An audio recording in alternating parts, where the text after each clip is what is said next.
Sa Centennial Garden mga ka-jungle, hindi mawawala ang mga bonsai. So mga bonsai, nag-grow sila ng mga 100 years. Hindi ko alam kung mga ilang taon na to dito, pero siguro nga matagal na siya. Dahil tingnan nyo naman, sobrang ganda ng form ng kanilang mga, ang tawag no? Mga bonsai. Tingnan nyo naman guys, mga ka-jungle, ang ganda, sobra. Yan o, pino-form siya. Siguro mga 50 years na ito, makikita nyo. Ito guys, tignan nyo, napakaganda.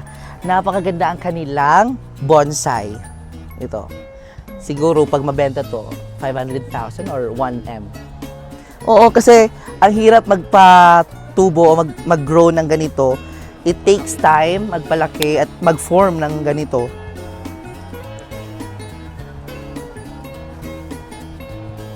Diba? Sobrang ganda. Ito guys,